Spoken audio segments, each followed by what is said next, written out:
When I was playing at that event, I saw him there. So I played terribly, and then he's like, "Oh, dude, shame. Don't worry, it'll get better." And then he's like, funny enough, there's a Han here that's about to play after you. Hear her play, and then if you like how she plays, speak to her. Maybe she could teach you and come with you to gigs. So I stay, I hear her play. By then, MPURA's name is still Mongezi. So Mongezi sits with me, I hear this Han play. I'm crying tears because I'm in Soweto. And it's like, this is a full event, and I just played rubbish. I actually left people in silence for like half an hour while I was trying to fix my sound, and then that didn't work, and then it was just movie after movie. Even the Han that booked me was like, girl, I ain't never booking you again. It was so sad. But anyway, okay. After that, I stay and I watch that Han play. Lo and behold, that Han is actually DBN Gogo. But this is at the beginning. When you were 21 at the time. That's 20... That's 5 years ago. 2018? Yeah. Oh, okay. So this is before DBN Gogo was DBN Gogo. Yeah. Hey. Shit. Yeah. So I've been doing my shit. I'm just really trying to blow. Race against time, but I'm really riding slow. You be slowing me down, that's the thing, my bro. Looking at my homies, who the realest I don't know. Even the closest looking like the furthest from me. Trying to work out the diameter, your circle for me. I can't even find the radius. The underscore is also really unique though. Yeah. Are we... Yeah, we live. Yo, what's good, my peoples? It's your boy Bizo the Hero, but ain't saving these girls because she told me I was too nice. Oh, now it's girls now. Yeah, well, it's cleaner every time. I see. Come homie Kalibo. It's your boy K_LIBO, back again with another episode. Special guest, as I always say. KK, Gutlekwetu Dlamini, aka _. Welcome to the Elusive Podcast. Too. Thanks, guys. It's good to be here. Sounds so serious though, Gutlekwetu. Like, I'm sure your mom calls it that. No, I mean, you guys went to school with me. Did you ever hear anybody say? I've never ever heard anyone say that. No, never. It's always KK. It's always KK. Yeah, no one's ever. I mean, for the longest time, I actually don't remember the last time I was in school and people called me Gutle. It's been KK my entire life. Even in primary school? Yep. Who started it? Like, were you? I think my mom actually. Yeah. She had some white friends that couldn't pronounce my name, and then she was like, just call her KK. And then after that, it just like went. But I don't know when that started. But like I say, I can't remember being called by my original name. Like if people still call me Gutle, then I know they know me. Like so I probably went to preschool with them. I also get the same thing. Because my other name, my first name actually is in Tlamulo. So most people call me Caleb because of my second name. Yeah. And it's easier to pronounce. So if you call me Tlamulo, then you know. There's a chance of you seeing the Mafinyela. Like literally. Yeah. Literally. Like for that long. But yeah, guys. That's crazy. Was it always like difficult for teachers to pronounce Gutlekwetu? It was. I mean, because I went to predominantly white schools. So it was just extremely hard, which is probably why I also ended up just rolling with KK. So it was Kushle and and Pushle and Hey, I know it's. It kept going south. But yeah. Where do we even start, bro? Your journey is crazy, honestly. Is it really? Where do we start, man? What like really intrigues me the most about you is the fact that you're a hustler. Like you're always selling something. Doing something. You never just like selling stuff. Is it because you don't like being broke, maybe? I think I just don't like depending on people. I think I've just kind of seen, like I grew up in a home that wasn't extremely rich. So my mom always had to work, and I'd seen people do favors for her. And then I'd always hear her later on complain, don't allow someone to do something for you because they'll always remind you on like your bad days. That is so true. And it's just something that grew on me. So I think ever since I had the ability to make money, I just always thought, I never have to ask my mom for money. It's also like the independence. Like if someone says you can't buy this, it's because they probably paying for it. Yeah. No one's gonna tell you can't buy something with your own money. So it's just, Yeah, and then it just started like that. Funny story actually with popcorn. But with popcorn, the only reason why it started with that was because of... That's in high school? No? Yeah, in high school. What grade? Grade 9. Okay. Yeah. I think that's grade when 9. you started selling something. Yeah, that's where I started selling something and it was extremely profitable. Yeah. So that's like the first thing I can really remember. Because everybody wanted it. Yeah. Yeah, the popcorn was fire. That was nice. So I used to come to school with popcorn every day. My friends always asked me for popcorn and I'd get so annoyed. Yeah. And then eventually I was like, maybe I should sell people popcorn. And then I started with like bringing 6 packets. And then I sold out in like the first 2 minutes that I got to school. Yeah. Then I doubled it and I doubled it. Eventually I was at a point where I was selling 100 packets a day. And I was selling them for 5 rand each. So if you do the maths, I was making a decent amount of money. In grade 9? In grade 9. So when you're making this money, are your parents like, sakirisi, like, you know, you don't get allowance anymore because you're making your own money now? Yeah, I mean, I didn't really get allowance, like, because like I said, you know, I didn't grow up in a super financially savvy family. So I wasn't really getting an allowance. So I actually always wonder what I did with that money because I can't point to anything that I actually did. Didn't you like restock? I mean, I'd restock, but my or is it not capital? What do you call that thing? Expenses. Yeah, my expenses were not that hectic. Put electricity at home. Popcorn isn't that expensive. I mean, you buy a packet of popcorn. You buy electricity? For like, yeah. For real? Yeah, my mom made me buy she made me, but she was like, you're wasting my electricity. Your mom is the one, contribute towards electricity, but it wasn't that expensive. Also back then, things were not as bad as they were now. And Eskom was still... Yeah, Eskom was still decent back then. It wasn't savage like it is now. But yeah, it was just electricity, buying the actual popcorn, and then... yeah, electricity, buying popcorn, and then I'd buy my flavors from Steak Nico. Steak Nico used to sell them. That's why I like your popcorn. Yeah, because the flavors were. That like was my secret quality, ingredient. That was my KFC secret ingredient. Yeah. Was it the one in Wofford Square? No, the Steak Nico at it was Steak Nico. It was New Metro at Lakeside Mall. Yeah. That's a throwback. Yeah, that is a throwback. That is a real throwback. Would you go like after school? Or yeah. Every after school? After school I'd go. I mean, I'd try buy it in bulk. And then, you know how black people, when's another flavor? I was like, Yeah. just sell me the flavor. Sell me the flavor, keep it moving. Okay? I mean, because it was difficult to steal it, right? And I got to a point where the amount of popcorn I was making was too much. Yeah. And then after that, my mom hooked me up with a place called General Supply in Benoni Town. And their flavors were pretty decent as well. I found out that they were actually the back door suppliers for Steak Nico as well. Yeah, which was pretty dope. So in my journey to entrepreneurship... So you went straight to the suppliers actually? Yeah. My journey to entrepreneurship, I think the coolest thing was finding out how many suppliers actually exist and that they're all around us. Which was my favorite part about selling stuff. But yeah. So that's where it all started? That's where it all started with popcorn. Yeah.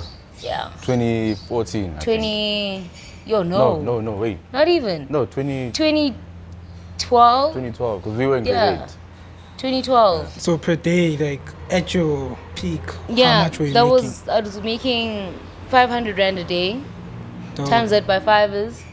That's 3.5. 2.5. Times that by 4 is 10K. It's 10K per month. Yo, that's like 15. I was making a decent... That's someone's salary, bro. No, that's even more than an internship. That's literally, that's someone's salary today, in this day and age. Damn. So yeah, I was making... I need to speak to my parents. When did you stop, actually? Nothing to do with my money, eh? Did you do it like throughout high school? I stopped in grade 11. Why? Yeah, I don't know, hey? I think, to be honest with you, I was probably... I high-key think there's a quitters mentality in me that kind of lingers a little. And sometimes when you listen to too many people, too many cooks spoil the pot. And I think at that point, I had a lot of people just trying to add their opinion.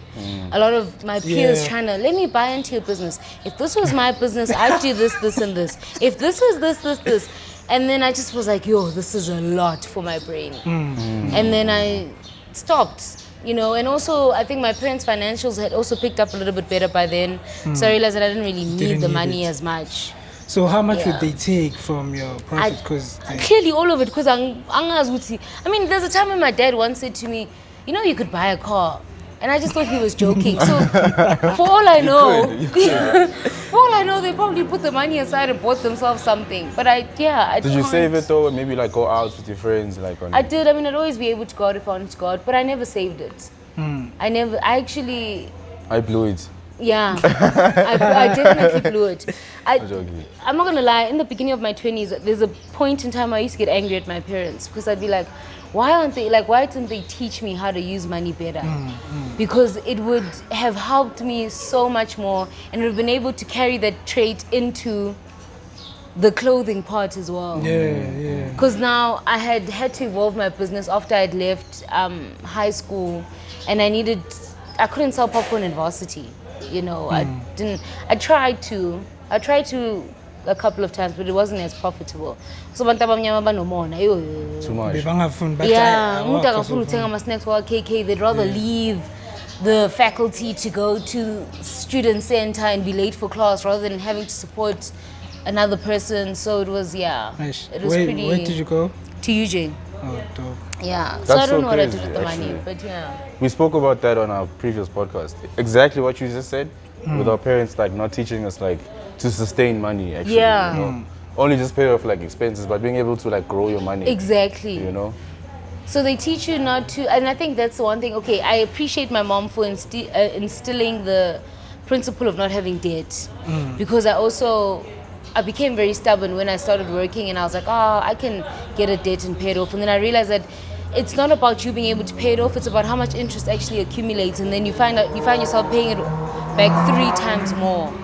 And then it's like, you know, you're paying something that was 10,000 and you're paying 30,000, and it's just it's not worth it. So that's the only good thing that my mom has taught me. But in terms of how to spend my money, I think if I ever won the lotto, my mom would be sitting next to me and I blew it. Because she's not financially savvy either. And then, so yeah. Tell us about by the way, we're coming from Jerry's Coffee Shop in Winefield. Check it out. Shout out Jerry's Coffee Shop. 169 Pretoria Road Street. Yeah. Tell us about Underscore, because that was crazy to me, you know, like you started like a clothing brand in Benoni before any other clothing brands were here. You know, that was like the first, you were like ahead of your time with that. Yeah, I was ahead of my time.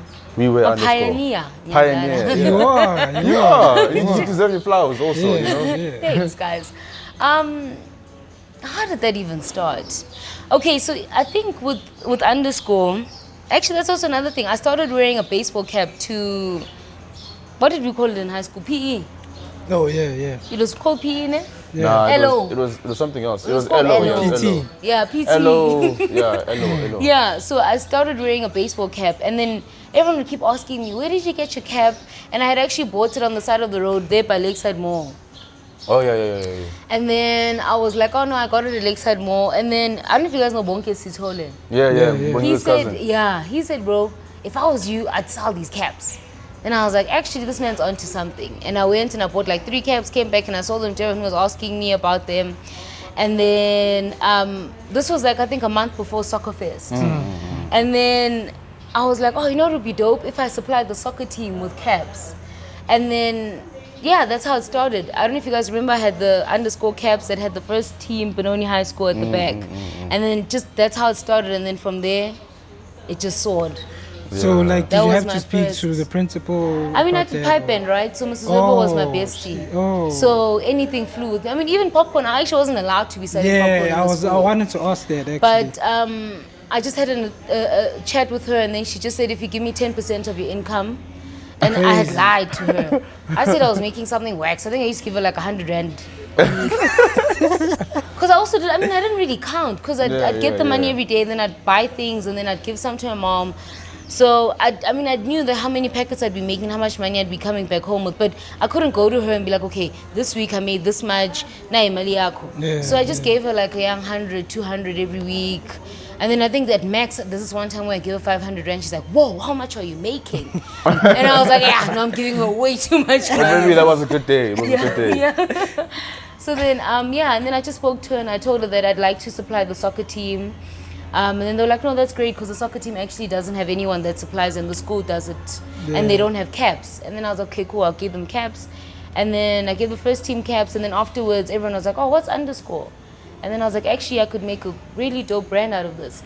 So what should have actually just been caps, ended up being caps and T-shirts. And then there were hoodies. And then, yeah, one thing led to another. Oh, that's great. That's like, you stopped it, ne? I did stop, yes. Cause like this is like a great success story, bro. Like if she didn't stop, like if it was I mean, I don't want to say I stopped it because I don't want you guys to be surprised if I come back. Yeah, with underscore. With something, you know, when I feel because it's with hyphen. It's with hyphen. It's, to be honest with you, I think it's something God instilled in me. I think when you're born, you have a purpose and a journey, and there's certain things that God wants for you as a human being, and I think. I always believe and I've always felt like there's a special thing about me. I don't know if you guys have ever heard like Kanye West and AKA I was thinking about that speak, actually. How they feel like there's just a special thing. Drake also once said that he's like, yo dude, it's like a thing that clicks in you and you feel like, no man. I'm not just anyone. There's something about me that's different. And when I started underscore, that thing was burning in me. I was like, there's just something about me that's different to my peers. There's a secret recipe that I have to success that nobody else has. Like, what are the odds that I'd sell popcorn and it'd be huge, and I'd move on to have a clothing brand and that would be huge? Like, what are the odds? So I don't want to say I stopped, but yeah, essentially I have taken a break from it. But yeah, I started off in high school and then got to varsity, and I went to, I think, one of the best varsities anyone could go to in terms of people exposure. UJ. Because UJ is right next to SABC. And there are so many celebrities there. And my brother's actually in the industry as well, which made it a lot easier for me to also be exposed to celebrities. Who's your brother? Isn't he the guy, Friends Like These? Yeah. Oh, and Friends Like These, the boy. Date My Family. And Date My Family.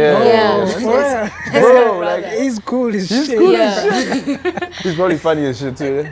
He is pretty. I mean, I lived with him, so yeah. I mean, it's he's okay. He's alright.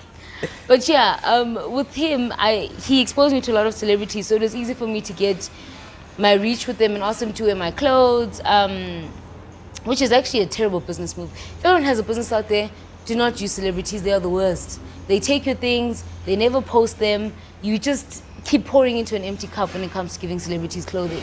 You think, because it's just that one post that you get, and people think you're cool, only like 3 people ask you about that thing, and then it doesn't actually materialize into something you thought it would, because they don't put in the effort to post because they're not getting paid to do it. So it's not worth it. They want endorsement. Yeah, they're not. You're not endorsing them, so it's not worth it. But yeah. But I think it does, like, in the long run, because like someone will see that, and maybe when they come across you one day or your page, they be like, oh, I saw AKA or whoever wearing this. This is cool as shit. I mean, in my first year, I also had a pop-up store at Maboneng. And a lot of people would come and be like, oh my gosh, this is the cap that I saw Casper posting, or this is... But it's not worth it. It's really not worth it. I'm not going to lie to you. Unless you are... Companies spend millions on advertising because they make... And promos. Yeah. They spend a lot. I mean, a lot of companies make a lot more...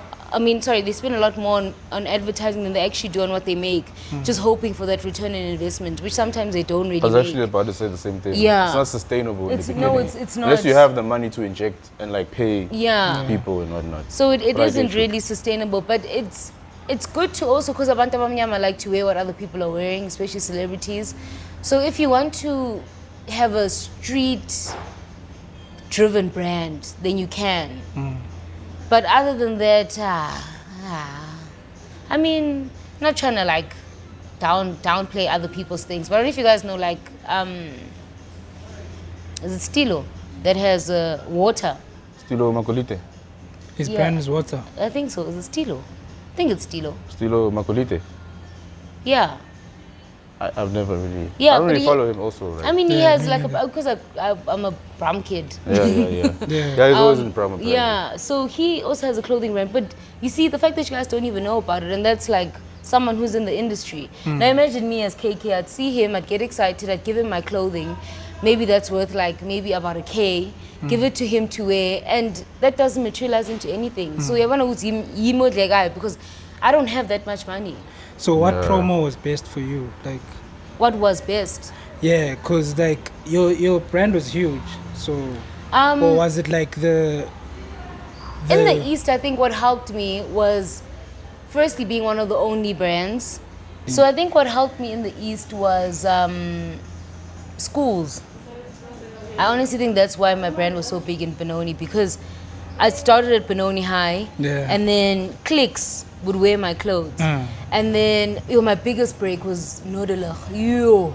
I made so much money from that school.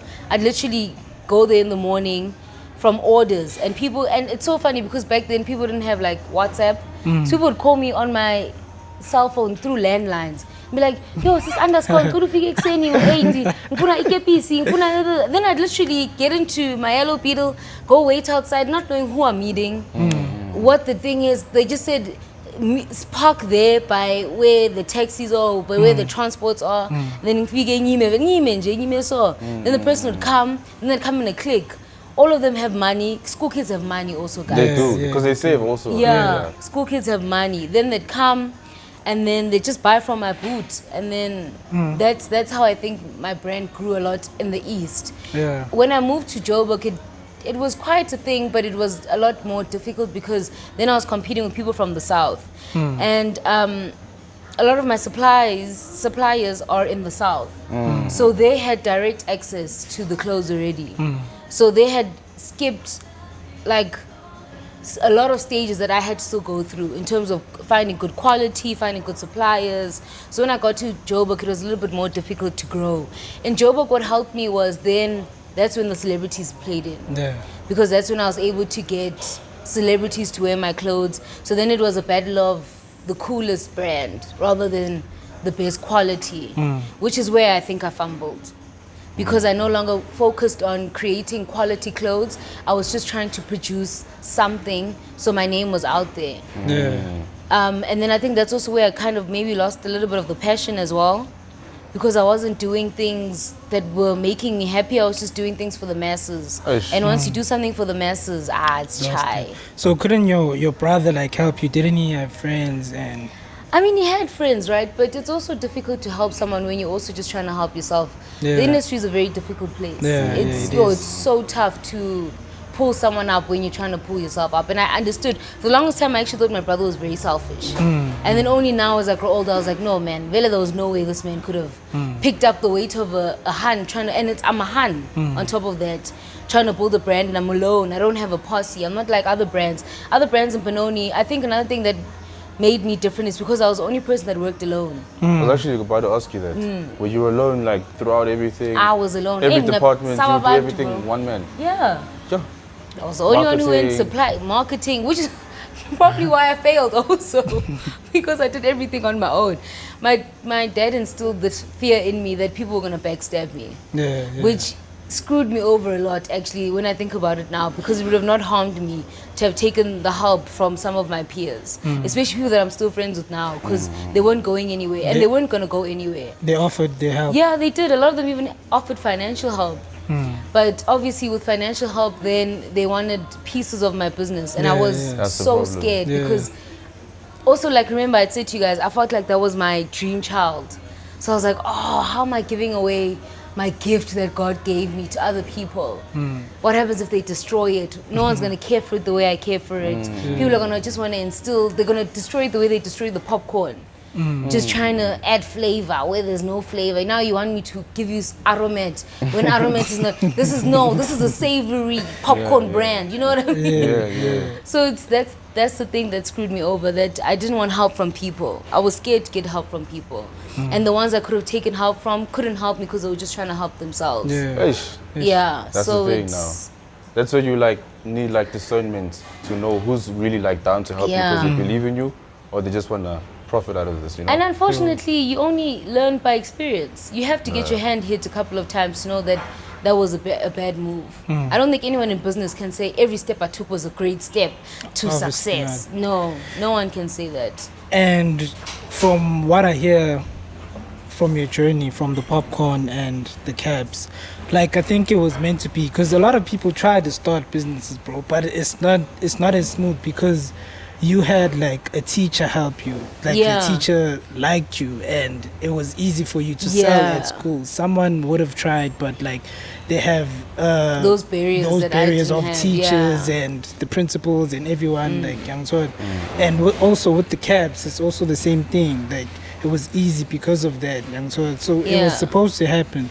So I think maybe Maufiga Lena, you shouldn't have stopped. Something would have come through because you were meant for that. You know what I'm saying? Yeah, it would have. But I think also, bear in mind that, guys, at that age, I'm also growing.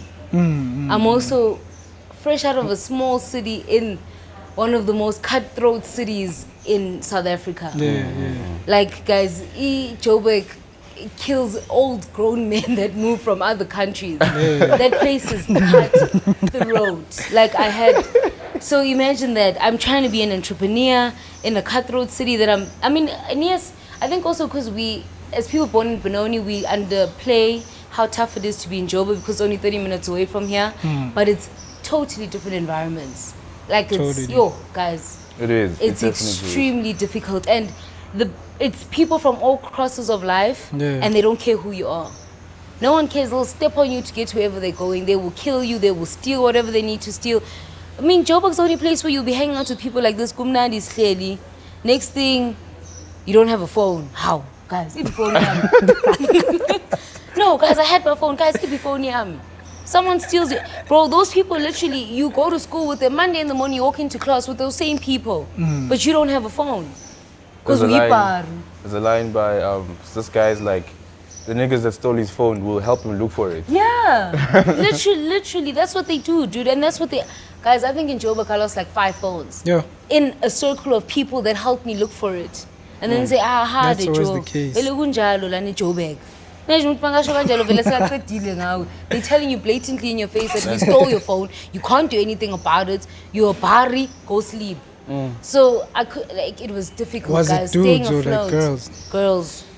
Girls are the worst. I mean, obviously, I think they played a part with the dudes because I have a good flavor of people that I know, like from all crosses of life, from all cultures, all speak all types of languages, from Pretoria, from wherever. When I got to Joburg, I had a good friendship circle. I wasn't friends with a lot of people from the east. The one Hannah I was friends with from the east, funny enough, she went to Wordsworth and I met her in Joburg. And she ended up being she's one of my best friends now. But I also didn't like her because I was like, I'm slow. What's your plan? And that just ended up biting me in the ass. But that's probably one of the reasons why I had to stop growing my business, because there was just too much going on. And then that actually trickled into my phase of then drinking and after that was just south. That was terrible. Before we get into that, did they ever steal your merch? Yeah. People used to steal my popcorn in high school. What do you mean? Yeah. Did you saw? I mean, I used to come in with those big packets. Yeah. While you're selling to someone on the side, someone else will steal. So what I ended up doing is actually making 5 packets more for people that had sticky hands. And I know those people. You know who stole it. I can point them out. So when they come close, I try. I mean, I don't know their names. I don't know their names, but I know their faces. But they're those people after high school you never hear about ever again. There's those people. So clearly they weren't destined for anything that great anyway. Take your merch or popcorn on credit. I'll pay you. Yeah. Just do me a favor quickly, Yeah. Yeah, a lot of people did that. But I appreciated those people because they taught me that I'm not going to survive if I continue like this. Yeah. There's this one time where this guy took one of my cabs in varsity actually, and he's like, oh no, I'll pay you. And then when we got to student center, he literally just started walking quickly and then disappeared into the crowd. That for me was last number. I was like, this man just made me a bari. And my thing is also, this guy texted me and he took the time to come and meet me. Puts on the cap, he's like, yeah, no, it looks good on me. Let me quickly go to the ATM. I walk behind him. Next thing, this nigga's walking quickly. Next thing, gone. In the crowd. So yeah, a lot of people did that to me. So did that teach you that you're not supposed to have like a good heart in business? Yes. That also, yeah, that taught me that I needed to take a break. That's one of the reasons why I took a break as well, because I had to change my morals in business. And that's difficult. Changing the way you are as a human being just to make money is very difficult, because you have to basically change your entire character. Yeah. I mean, I don't want to say I don't like when people call themselves nice, but I think I was a pretty decent human being. You know, and I grew up in a Christian-driven home with values and So don't steal, you turn don't be rude. You turn the other cheek when they stole you. Yes, yeah. When someone slaps you, give them the other cheek. I was that type of a person. And then I realized that, you know what? Hey, if I'm gonna have to be cutthroat, let me at least, because now, like I said to you, I was dealing with being in Joburg and just being a student as well. So I was like, let me just try to deal with one thing at a time. I'll go back to this when my skin is a little bit tougher. Yeah. Because that's why people were also stealing my phones. Yeah. Because I was just trusting. I trusted people with everything that I had. And I had a car. I was the only person that had a car. So people would come into my car, take people to places, I was very lucky I didn't get hijacked. I think I'd put myself in so many situations where people probably could have even hijacked me. Because I was just this open book, and I thought people cared for me the way I cared for them. Because I wasn't raised to think that people are evil. I think that's probably just something my parents blocked me out of. Same. I think like Christian home, yeah, you become very naive to like the world, and that there's actually bad people out there. That there's actually people use you, and guys in varsity to give them AIDS. You know what I mean? Like, people are like that. I've heard stuff like that on YouTube and stuff. Especially in UJ. I've heard exactly. that in UJ, actually. I mean, a lot of the group of friends that I had started varsity with would always instill this thing in me that, no, dude, you'll lose your virginity. So if you're going to lose it, just make sure you lose it to someone who's going to give you money. And I'd be like, guys, I mean, I still eat every day. Why do I need to sell my soul to this thing? And they were like, yeah, but that's the only way you survive. So it's like things like that. Luckily, I had to draw a line at some point, you know, and I have an older sister. I didn't speak to her for years because of those type of things, where I just say to her, yeah, but this is the type of thing that people say I should do. And she kept saying that I shouldn't, and I felt like she didn't understand me. But the older I get, the more I realize that you can't give in to everything. You need to draw a line somewhere, otherwise you're screwing yourself over. That's so true. So you're a virgin? Huh? I heard you. Wow. It's not even legal to ask people. Like, sorry, you don't have to answer it. Like, I mean, just the fact that I'm taking in my answer clearly has like a thing, but we're gonna edit that part out. No, I'm joking. No, I mean, unfortunately, not anymore. Why is it unfortunate? I mean, like I say, I grew up in a Christian home. It would have been good to know that I was giving myself off to my husband. But also, like, the fact that I'm single at 26, maybe they might not be a husband. So, but yeah, That's so wild. That is so wild. You know, not anymore. I've always heard stories about Joburg being like cutthroat, because I never really stayed there for long. Yeah. I just go see my friends, because I was in Cape Town for varsity, so. Oh, nice. I never got the experience. Oh, you live so soft. I always. You grew up soft. No, Damn. I didn't. No, you did, bro. I didn't. Where in Grew up Cape like Town? everybody else, bro. You went to UCT? Nah, I didn't go to UCT. I went to Pearson. How far were you from? I was and in Camps Bay? very close, around the Bosch. You're in the sun there. Yes, I am. You're going to have to move that umbrella a little bit up. No, it's fine. I'm just sunbathing. I'm tiny. Sure? Yes. So all you have to do is just shift it and you've got the shade.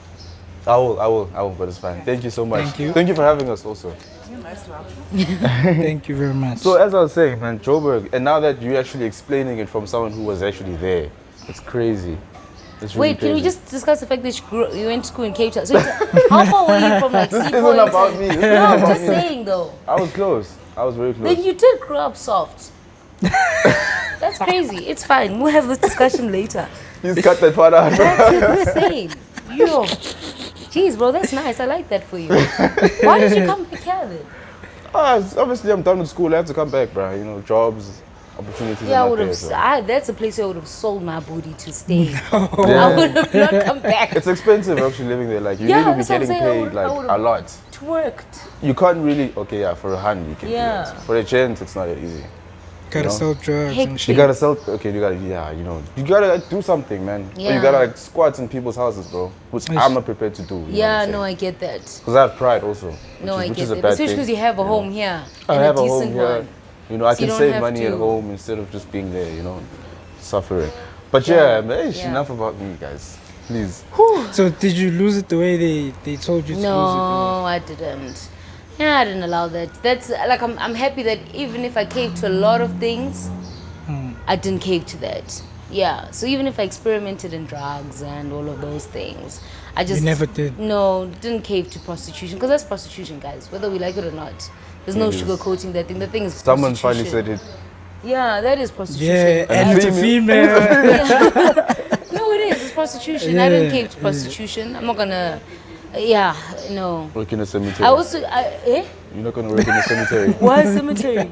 because you're catching bodies. Oh, hectic. That's crazy. Oh, that's hilarious, actually. I'm going to use that. Also, yeah, imagine saying I'm a virgin, then someone says, long. Hey, abantu abamnyama.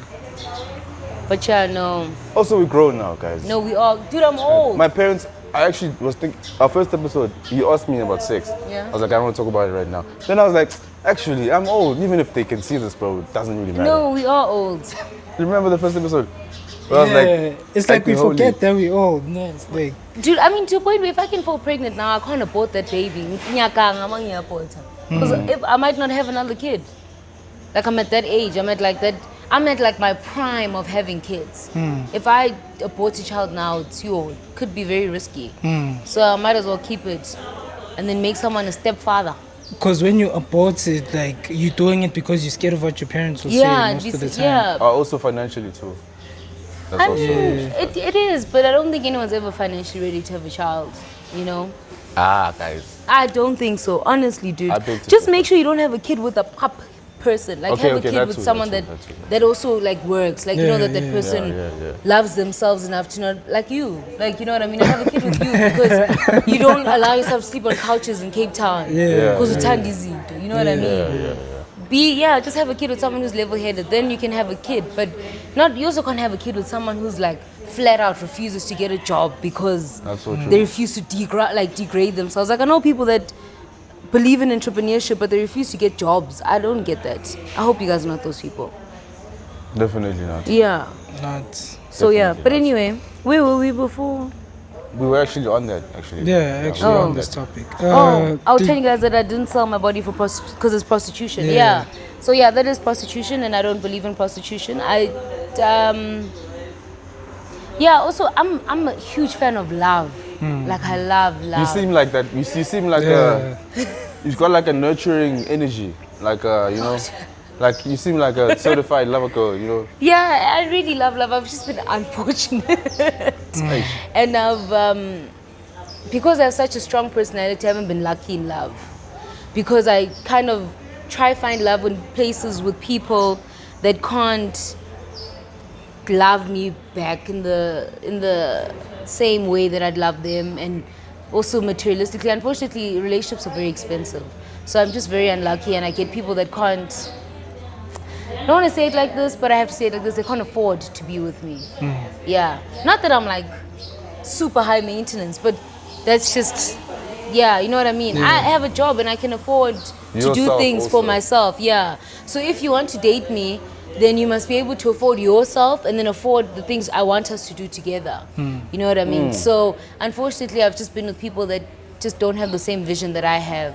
So I have been unlucky in love, but I love love. So that my love for love allowed me to not be a victim to prostitution in Joburg. I was actually about to ask that, Prostitution, yeah. like, since you're very independent and you can do things for yourself. Yeah. You know what I'm saying? You've got the right to actually say that, like, to be like, I don't want to be with this kind of guy because I have my own money. You Yeah. understand? So, like, has it been like a bruise to like your ex's ego, maybe in a sense that I like, think so. I think I'm I've had too a... broke to like keep up with you type of thing, you know, maybe. I mean, I was dating, well, not dating, but I was trying to date this guy like 3 months ago, literally now in Jan. And I had initiated the Cape Town thing. Yeah. Because this Cape Town thing was just something that like came out at a wing, that I want to do my birthday of Cape Town, I want to go to Nobu. And then he's just like, yeah, but do you not think that's a waste of money? And then I was like, you see, that's a problem because I can afford to do that. So if you can't afford to do that, then that means that it's either one of two things. Either you just tell me that, babe, I can't afford to do that, so go alone. Or you and I should not be dating because clearly we are not in two different financial backgrounds. I mean, not backgrounds, sorry, brackets. Or maybe we just value different things. Because I value my mental health.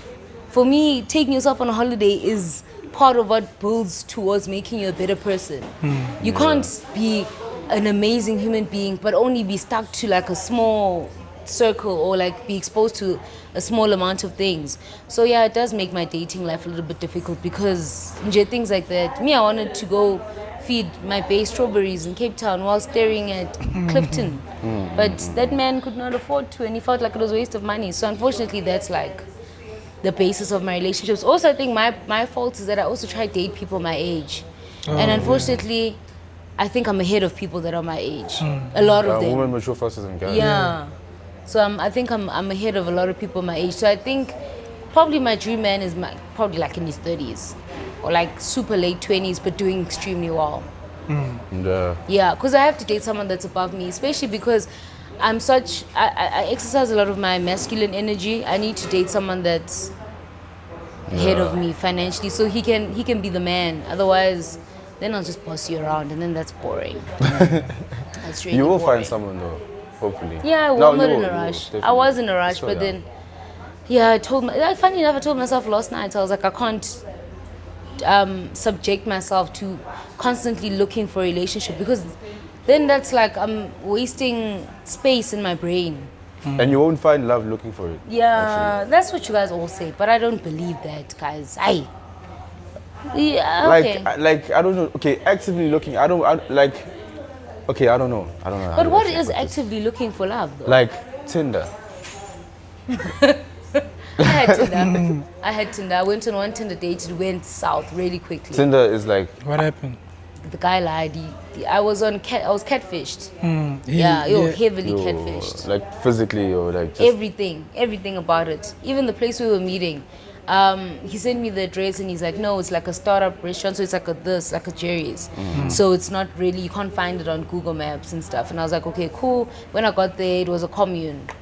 And then he tried to get me to go inside and lock me inside the room, and I was like, phew, there's a lot going on here. I mean, I think it was in varsity. I also was naive, guys. I think this thing of thinking everyone is nice it's and nice. people don't lie. So yeah, but I was catfished. It was very sad. And he was like shorter than me and I'm extremely short. So imagine that. So when you go on these solo trips, because you do solo trips like Durban, Cape Town, Yeah. do you hook up with people there or do you just like, do you ever find someone there maybe, you know, like...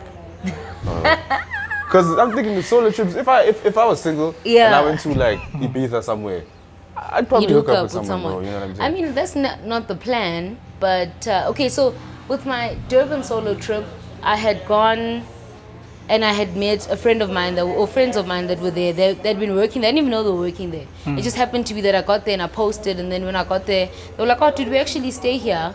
And we're not far from where you're staying. So it was supposed to be a solo trip, but I ended up just grooving with them the entire time. And then with the Cape Town trip, that was a solo trip, and then I actually just got really lucky when I got there. When I had landed, I went for breakfast at Tasha's, and then when I was there, the waiter asked me if I don't mind a guy joining my table. This guy ended up joining my table, and then he joined me for dinner at Nobu. And then he paid for my bill, and then he took me to the club, bought me a bottle, and then so I mean that ended up, I mean we wouldn't really hook up because the young lambs are here and there, but yeah, so I mean I guess so. I've only been on 2, so who knows. I mean if I could go to like the States, I'd definitely try and make a plan to be like, yo, I once tasted flavor there in the States, you know what I mean? If I go to like London, or if I go to I have the biggest fetish for like London accent or what? Yeah, what do they call them? I don't know if you guys have ever watched Top Boy. Yeah. Yeah. Know what I mean? They call them, I know what you're talking about, but I Yeah. just forgot the name. What's your Yeah. type, Vet? What's my your type? in the car, yeah. Oh, Physically, first. taller than me, good physique. It's pretty funny. Good physique. But I'm lucky though. Some of the people that I've been with are actually pretty hot. It's just that I don't want to name drop, shame. Nah, don't. Yeah, I don't want to name. No, I don't want to name. I mean, they're from Benoni, but I don't want to do that to them. Yeah, shame. Should I? Nah. If you want to, you can. No, I You don't won't. have to. Yo, they'll never forgive me for that. Why? I Was don't it a know. secret that you guys were together? So No, not really. But I should probably also just not do that to myself. yeah, okay. Yeah. But good looking, tall. Ideally someone that's doing financially, but physically, yeah, tall, good looking. I want someone who gives me good looking babies. I think I have a decent face, so I want someone who's going to add to. Yeah. Alright.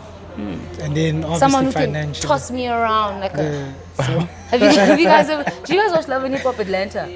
I only see like the clips on Twitter. Oh, there's a hand there that was hanging from a shower rail in a Oh, porno. that- oh, so yeah, I want that a man one, who can yeah. hang me from a shower. Yeah. Joking. Show real how? Hey, Is what it the up? one where she's jumping? Oh no! Oh no! That's the guy. That's the guy. There's the one where the guy's jumping into a pussy. You see that one? Oh, hectic, no. That's crazy. But anyway, yeah. So, yeah, but yeah, someone who loves themselves. I'm very big on self-care. It's a recent, no, let me not say recent, but recently I've put in a lot of effort into self-love. So I want someone who also practices a good skincare routine, you know, someone who smiles good, you know, good dental work, nice eyes, you know what I mean? alright. Yeah, soft lips, nice hands, Sounds like a clean god, watch. bro. Yeah? Sounds like a gone boy. Sounds like a god. Oh, I I'm mean, joking. yeah, but anyway. And you're entitled to that, you know. You should. I mean, just don't be worse than me. Because I also feel like, I mean, I don't want to say like I'm the bottom, but I don't think in life you must go lower than yourself. Yeah. Well, I don't get that. Like in terms of, I don't know. Well, okay, no, this theory is pretty stupid, but I just feel like in life you must level up. So I think if I just date someone who's a level up so they can build me and make me better, then that's good. Yeah. So I don't want to be a Bob the Builder as a female. Oh, Oh, Yeah. get you. And But I mean- personality? Personality, I need someone who's funny. Yo, this guy I almost dated in Jan I'd crack jokes and he'd be like, oh, you think you're funny? And I thought that was like crazy, bro. What? How are you not laughing? And I love to laugh. Like smile, laugh. Just have a good personality, be bubbly. Yeah, You know, be willing to try. People that are bubbly have so much fun in life. You were saying, what did your colleague say about being a kid? Oh yeah, being a kid, maintaining your inner child. Yeah, maintain your inner child. Just love to laugh. If you can make a giggle, you can make the booty jiggle. Yeah, you know what I mean, bro? Yeah, just make me laugh. You know, be able to do kid things. Yeah. Just always have that thing in you. One day, you must be like, yo, Khalili / Papi. You know what I mean? Yeah. Like, just have that element to you that's just fun and exciting. Not someone who's like bougie. Like maybe one day you khalile ikot or Yeah. phone. I also, I want I don't someone eat who has that. a huge flavor of life. Yeah. Where I can take you anywhere and you'd be able to blend in. Because I can, I mean, I have family in Swaziland, so my parents from Swaziland, so I have family in rural areas. So just be able to blend in the rural area, you know, be able to blend in Ekasi, take you to Stanton, you're blending in, you know, yeah. So you were touching on before the alcohol, like you said you never did drugs, so you never did like weed or anything like that? No, I said I did. I said I dabbled a little bit in drugs? I didn't dabble. I tried drugs a little. Which drugs? How do I want to say this that doesn't make it sound like I went through a druggy phase? Yeah, I mean, hey, we grown people, right? That go through phases. Yeah, and of course. If you live as in long as you're not like hooked on it and it's not fucking up your life. So I've tried some things before. You want me to like name them? Yeah, if I mean, I used you to smoke come weed, but weed is not a drug, right? Nah, weed doesn't Yeah, really. Yeah, this is not. I stopped smoking weed though. It gives me anxiety. Yeah, me Does it really? Yeah. Oh, yo, finally. It actually helps with anxiety. with yours. helps you with your Some anxiety. people's anxiety, I don't know. Not Yeah. me, but like, Yeah, we're I've different. It's heard. like with a female's body, like some I want to come hear when you this. do like a certain thing. Welele. You know Some what I'm will? saying? They come maybe when you oral sex, Oh, yeah, and yeah, some come like through penetration or young so. So Gafan and it's like we weed. Different strokes with different folks. Young sword, yeah, yeah. yeah, yeah, yeah. Yeah, so, is that a fly? So yeah, no, weed is not for me, but I've tried. In high school or like No, university. not in high school. Yo, in high school I was a saint, bro. I didn't even drink in high school. That's why I got to Joburg and I went crazy. Yeah. Because I didn't do these things in high school. So when I got to varsity and no one's telling me no, I'm able to come back whatever time. I can do this and on. Yeah, so tried a little bit of cocaine. For real. Yeah. Tried a little bit of cocaine. Who? Okay, don't say a name, but how was it introduced to you? Through friends at parties. The same way. at a Yeah, I party. think majority of the Yeah. people, when you're at the party and you're drunk, what your phone is Yeah, temperatures, overheating. yeah, it's overheating. Let me Just put put it it by here. the shade, yeah. Okay. Yeah. I'll put it in my bag or on Yes. top of my bag. Yeah, at a groove. When you're blacking out on the couch, then someone says, "Oh, dude, don't black out. I've Yeah, got yeah. something to make you not black out." Then you're like, "Oh, no ways, guys. I just want to go home." Then no one wants to go home, and then obviously, then you just try it. Was and it cat then- or cocaine? Because like they similar looking. I but- probably tried both cat and cocaine. Yeah. Because there's some where you wake up and you're like, what happened to me? And there's others where you wake up and you're just able to function. Yeah, So I think the ones where I was able to function are probably like the better, more expensive. I've also, depending on the people that I was with, Yeah. I've tried things with like the broker people, and then I've tried things with richer kids.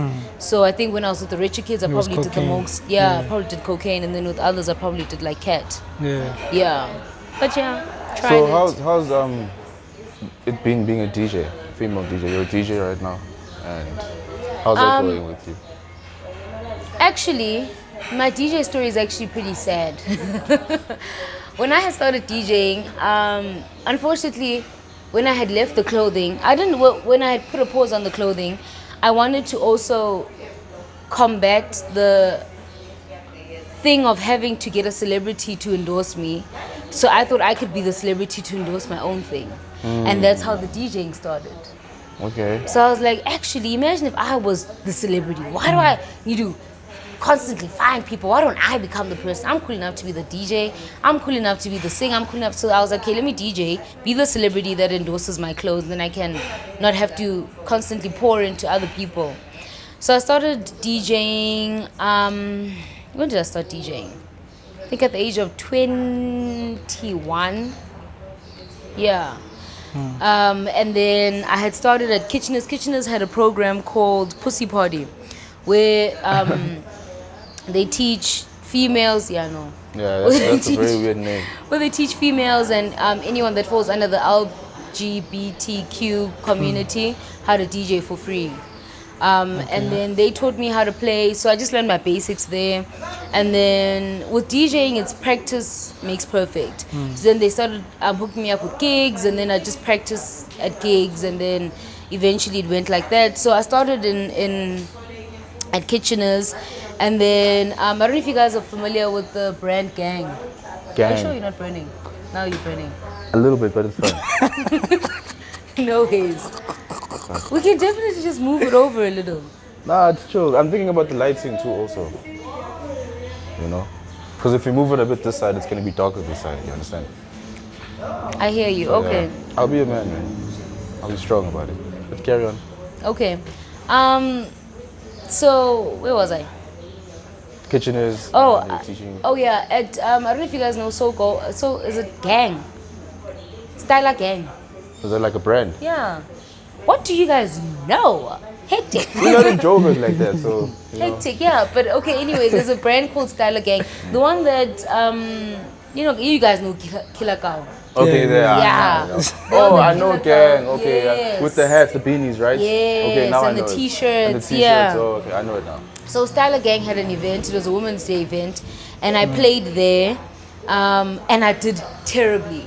This was like, I think 3 months into me DJ, and I played terribly. And then I don't know if you guys know MPURA.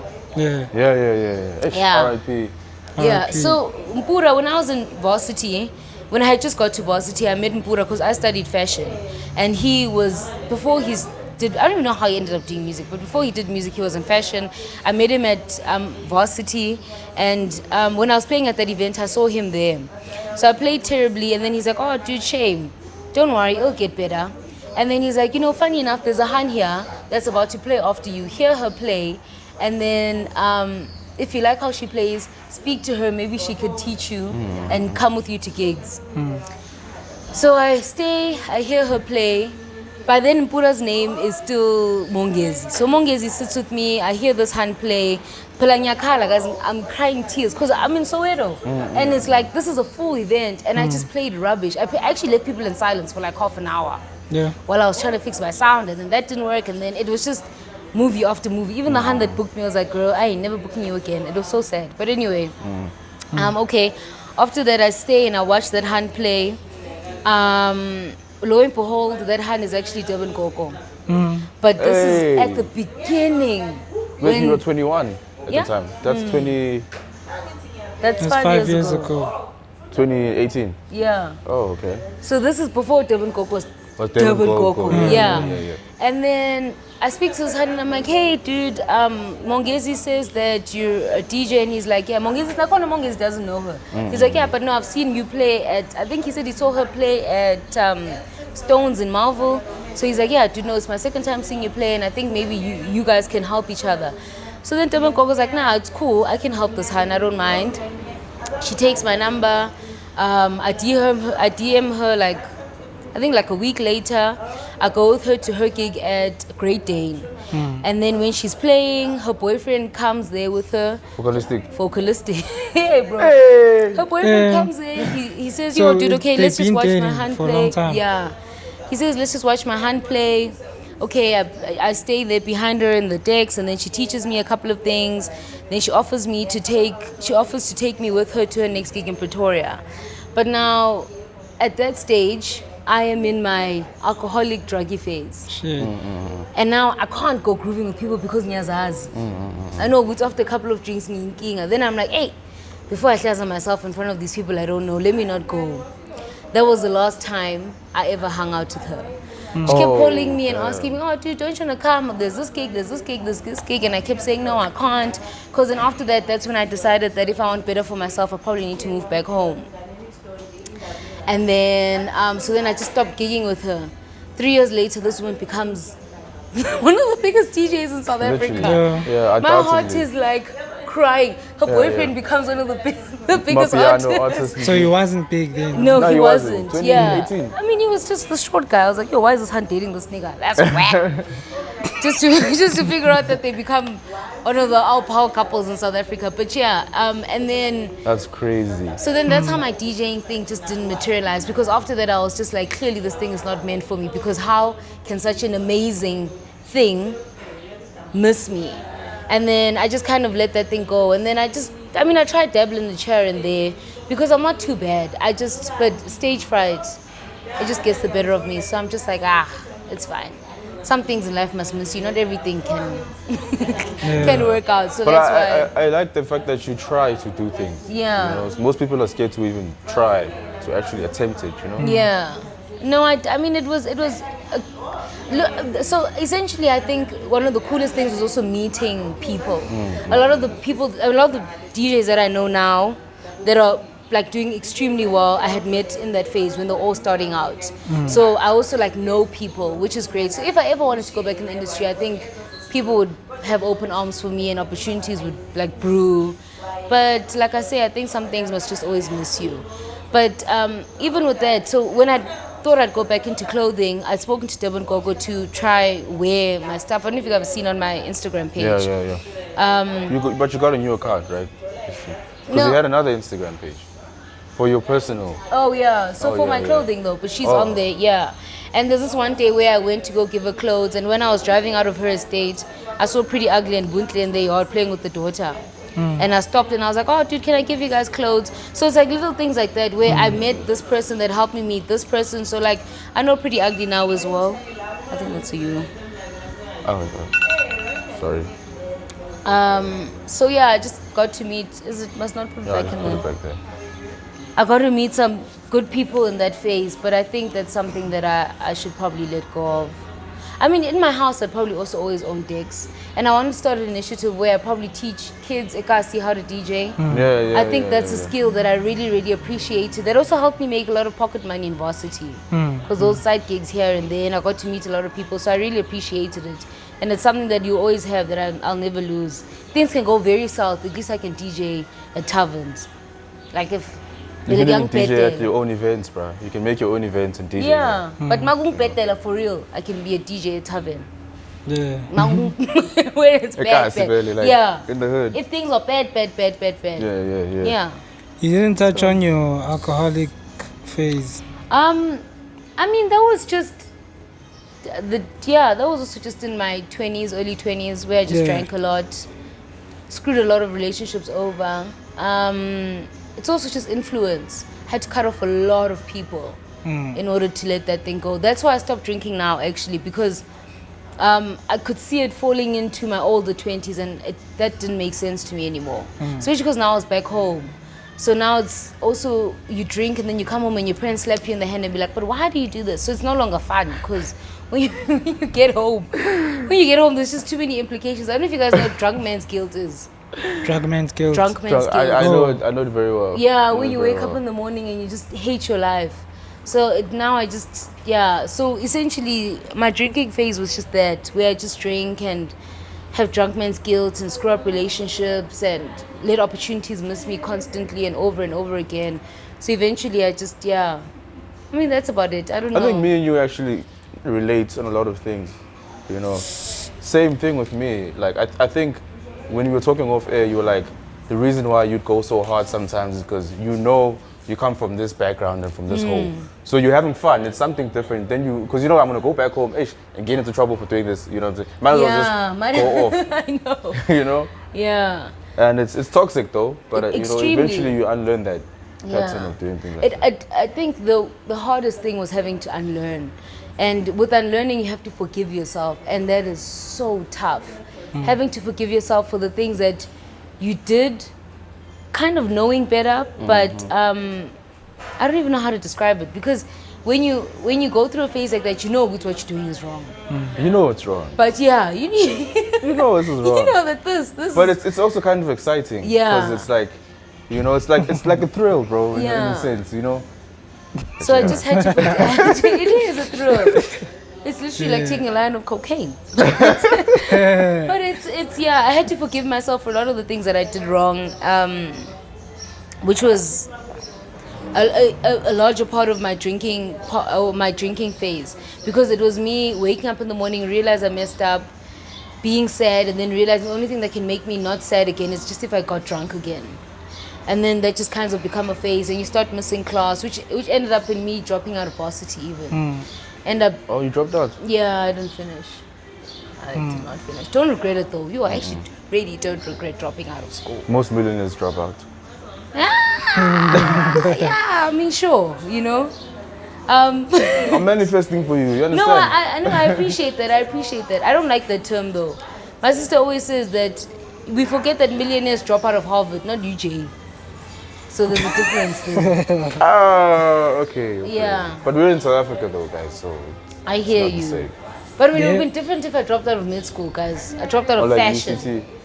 Yeah, you know what I mean? So I can't really use that theory to my life. But it's just the drinking phase was just me being a terrible, I hated that phase of myself. It took me a very long time to forgive myself. There's this one time, I'll never forget this. My 22nd birthday, I don't even know how. This was the last time I drank vodka. I didn't down a bottle, but essentially I did. I took shots of Sky while I was like pre-gaming, taking shots of Sky. When I got to the groove, I drank a cruise. Then I blacked out. I was at Zone 6, and a friend of mine had gone to school. She went to school with Aries. And I had blacked out in Aries' section. Baby boy. And guys, Aries called my friend and he's like, I never want to see that friend of yours ever again. What Are did you you do? serious? I don't even know what I did. All I know is that I woke up with I have a scar on my thigh from that day. And when I asked my friends what I did, they're like, bro, you were just a hot mess. So I think the vodka killed my knees. So I just couldn't stand and I was just falling all over the place. Oh. And I'm a heavy person, so you can imagine how much of a movie that was. And apparently I was just like falling on people's tables and breaking bottles. And so Aries never wants to see me again. If he ever sees this, I'm very sorry. But I'm a better person now. I'm a changed man, or I'm a changed woman. I'll never do that again. But yeah, you see things like that, you know, that's when you know you need to slow down. When people start telling you, I'm fun, when it's all fun. Exactly. The things you were doing, like, But you need to slow down now. You see why I had to stop drinking? Because, I mean, in the space of less than 30 minutes, the people that I've named are huge people. Had I not fumbled those you've opportunities, named big names, bro. Yeah, had I not fumbled those opportunities, Lord would have known what would have happened for me. So I had to slow down. I had to take a break, and But I guess it had to happen for you to learn. Yeah. And to know that, yo. I mean, my sister always says to me, how you know, maybe they would have never helped you. That's what she always says to me. Maybe they would have never actually helped you. And it just would have been you constantly trying to prove yourself in circles that don't want you. So you can't feel bad about it. But I think I just feel bad about my behavior. It would have been better to be able to see that person now and they're like, oh my gosh, I remember you. You dropped these type of gems when I saw you when you were this age. It's so good to see that you're this person now. Other than when they see me now, they're like, ha, lo. So yeah, that's the only thing I really hate about that phase of my life. But yeah, it's good to grow. But I think that's a part of the journey. I think anyone who's successful has been through hell and back, bro. You know, there's a saying that says, they say that a man who makes no mistakes is a man who doesn't do anything at all. Yeah, because you don't do anything. You're not doing shit with your life. You won't make mistakes if you're not doing anything. So the more you try to do stuff, the more mistakes you make, you know? Yeah. But you have to learn from them, I guess. Sometimes I also, I think one of the things I realize is the higher my purpose, the bigger my mistakes will be. Eish. Because I'm not making small leaps, so my problems won't be small. You know, it's just like a person that drives a Range Rover has bigger problems, or in terms of car problems, than a person that drives an Uno. Yeah, you know. So it's unfortunately that's just what it is. But I don't want to make an excuse for myself, you know. But at the same time, guys, life is smooth, not for anybody, you know. So no, that's you true. will go through hurdles and. Although it seems smooth for some people, though. But it's not. People are also very good at pretending. Yeah, I think that's one thing that I also learned. Instagram. Yeah, I mean, besides Instagram, just people are psycho, hey? People can definitely pretend a lot. And I think we undermine as human beings how good of an actor someone can be. But I think it's necessary because now it's what we were talking about with your business. Yeah. Like you have to have that side of you that's mean when it comes to business. But when it comes to your real life, you change to the real KK. And not be as cutthroat. So yeah, like I think it's necessary to be able to act a certain, you know, role. I get you. Even in certain situations, like you can't act like you're in Santon in Davidson. You have to kind of role play and adapt to where you are at that time and moment. You know what I'm saying? So it's just how it is, bro. Yeah, no, I get you. So since you don't DJ and you don't sell popcorn, you don't sell merch anymore. But you have an interior business, right? I do. That's actually more of my mom's thing. I just, I couldn't expect a 50-year-old to be the face of it. I mean, she could have, but probably would have been an interesting story. But I just kind of took the driving thing on that. But I really like interior because I appreciate good spaces. I like spaces that make you feel good, and I believe a home should be one of the places, especially after lockdown. A lot of us were stuck in our homes for so long, so I really felt that there's a huge market for people that just want to change their homes. I don't know if you guys have noticed though also, I don't know if you're big on Twitter, but Black people have made their homes, making their homes look good a thing. Definitely, they have. Yeah, I'm we're competing now of, you know, the interior. I mean, it's just sad because everyone's houses now look the same.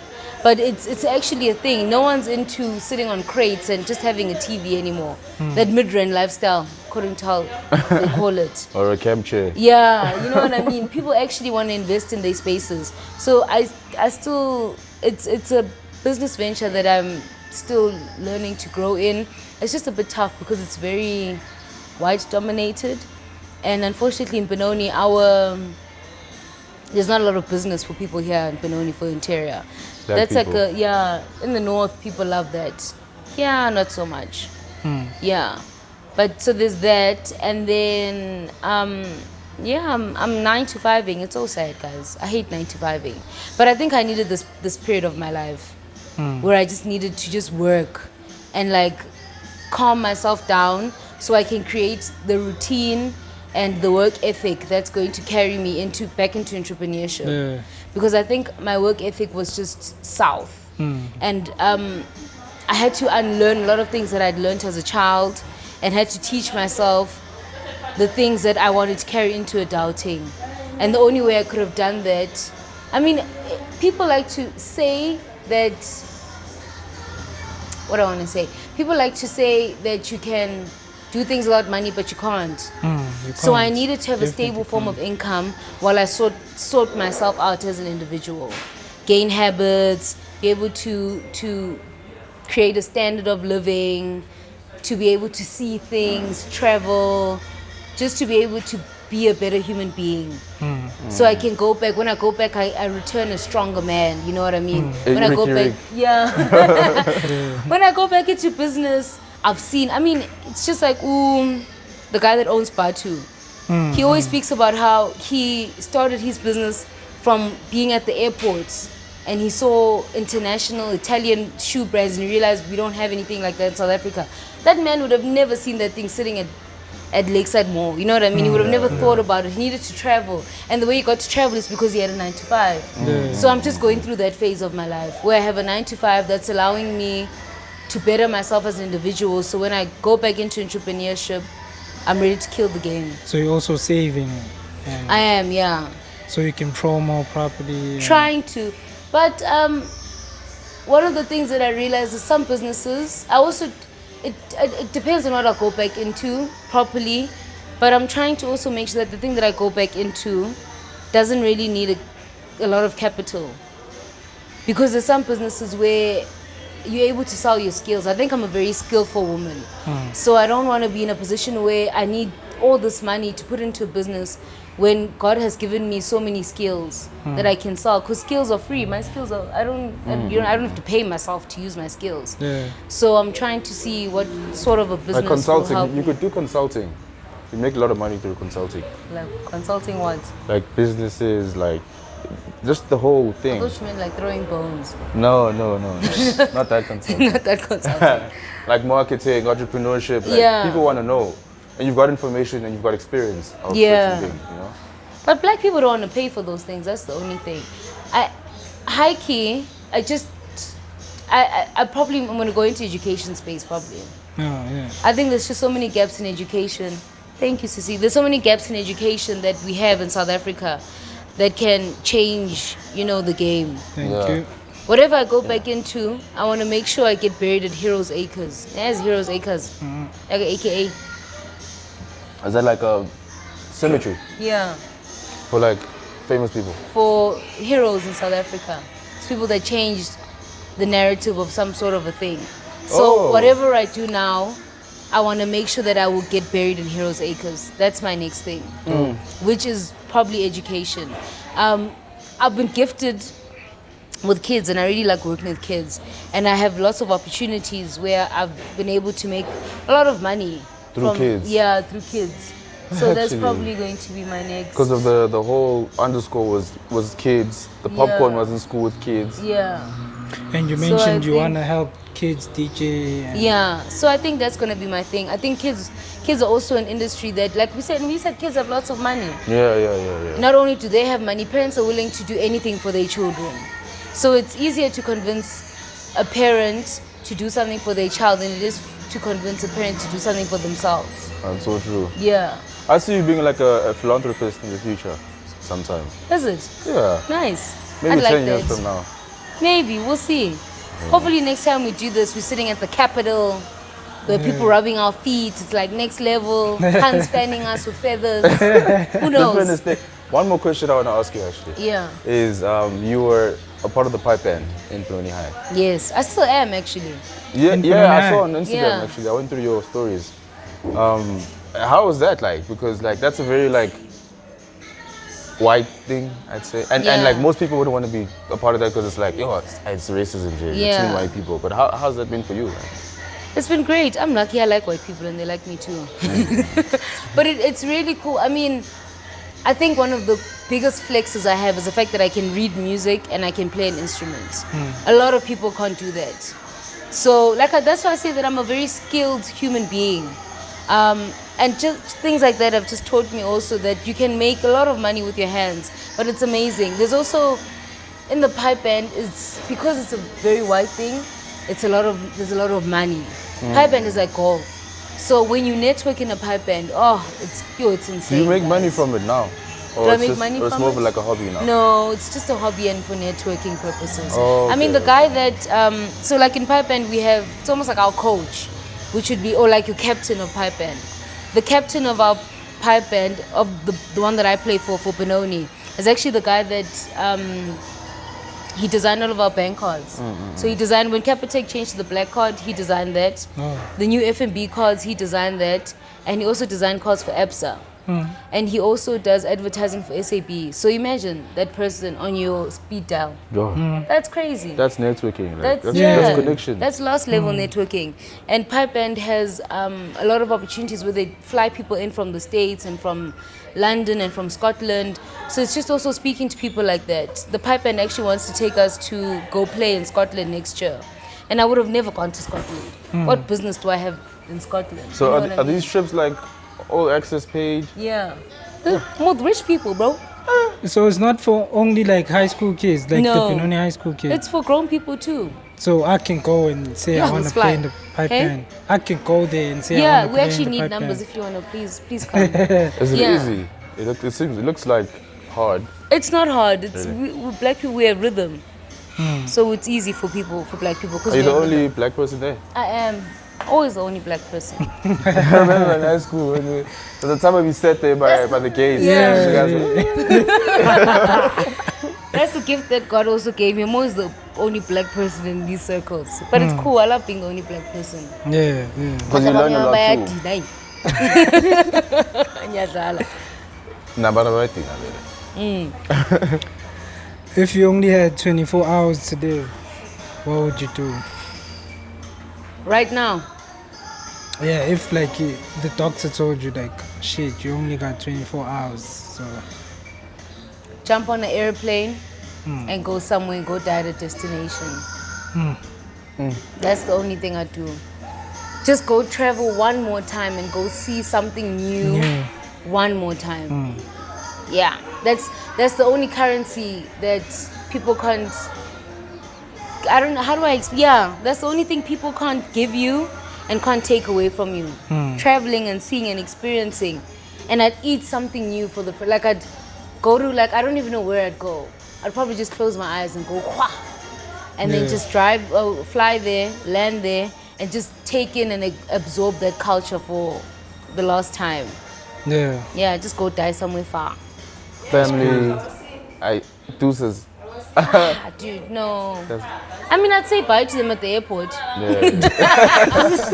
But I just go, what would I do? You know, sitting around them and yeah. That's a very unique answer, actually. It is, yo. Everyone's been saying family. Yeah, family. My mom. Or girl, a girl that I No. love. A girl, do it with a girl. Go nyams one more time. Yeah, I know it's people are wild. Hectic, guys.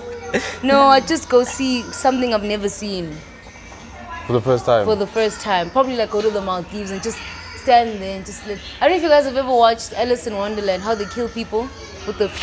Yeah. I just go to an island and just wait for that thing to kill me, while I listen to the waves crashing. That's That's crazy. yeah. So crazy. Thank you, KK, for joining us It's a on the pleasure. Elusive Podcast. Any last words, Kadiba? Thank you for coming through. We really appreciate you. It's a You know, pleasure. I always say this. I wish you, great in the future. I hope you achieve all your goals and you go back into business again. _ We miss _ as people. Thanks, guys. So yeah, all Can the I- best for the future. Can I say something? Yeah. Yeah, definitely. Thanks, guys. I really appreciate this, and I really hope you guys don't stop. And I hope you guys get to a point where you're able to interview all the people that are on your lists, and just continue to do it because it's going to make you a better person, and it makes me a better person. I just realized that I lived a wild life. And I didn't know there was anything worth listening to, but I just listened to my own Definitely story. worth it. Yeah, Definitely. but shout out to you guys, man. We're proud of you guys. We love this from the East. I think guys, the only podcast that we have here. Yeah, Probably. probably. Yeah. I mean, if A consistent one. also if you're most out there, do better because we don't know about you. Yeah. So yeah, so guys, continue, don't stop, keep it moving. You guys know from experience that it only gets harder, but you only get stronger. Most Yeah. days. Most days. And Definitely. don't drink and drive, kids. That's nothing I can say. Yeah. And shout out to the owners of Jerry's Coffee Shop for having us also. You know, if you want to come through, 168 Pretoria Road, right? 169. 169. Pretoria Road. But it's like they neighbors anyway, so. But yeah. Uzobona, yekulahleke. Uzobona engulahleki, man. Uzobona nawe. Okay, bye bye. Siyathandana, siyathandana, siyathandana. Oh baby, baby, oh you drive me so crazy. Cliche, I know I'm lazy, but the hater don't faze me, don't faze me, don't faze me. You're the only one who stand to face me. Ain't no other nigga can replace me. Ooh, you know that. It's a throwback.